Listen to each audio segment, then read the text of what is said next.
Дуслар, сіз бізден сұраған едіңіз, міне 60-70 елларда татар табынында бик популяр болған бір ризығына пішіріп көрсетуімізді, ол паштет. Паштет ол енді қамыр ризығы бола.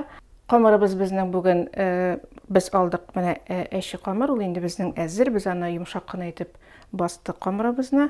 Қамыр енді не қадар жұмшақ болса, шул қадар тәмлерек бола. Хәзер біз міне паштетыбызны ясау үлешенә керешәчәкбез һәм қамырны хәзер төшереп, аны формага китерәбез. Қамырыбызның менә без хәзер бер үлешен алып калабыз. Ул безгә паштетның өстен безәү өчен кирәк булачак.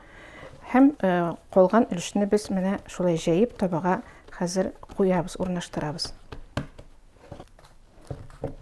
Шулай табага урнаштырдык. Хәзер инде без бу паштет булгач бит инде аңа без ягачак без гадәттә алма паветлысы якканнар бит инде.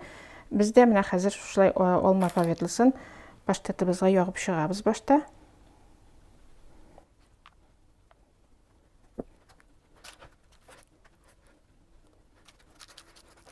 Бу паштет дигәч инде гадәттә паштетны без белгәнебезчә менә бәби ашларына бик популяр, иң популяр ашларның берсе булып тора. Туй ризыгы буларак, кунак ашы буларак элек һәр вакытта да өстәлдә паштет буладыр.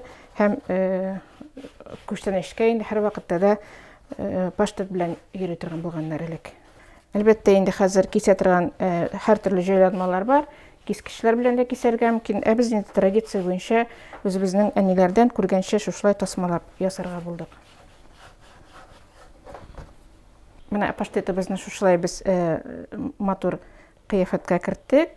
Әле хәтерлим, менә без бәләкәй вакытта шулай кичкенә-кичкенә генә шарчыклар ясап, әниләргә паштетыбызны шулай бизәргә дә булыша идек.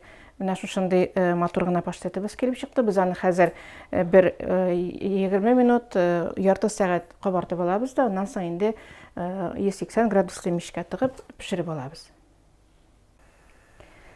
Дуслар, менә безнең балачакның иң тәмле, иң яраткан ризыкларының берсе паштетыбыз шулай кабарып, зур булып пеште. Ашларыгыз тәмле булсын.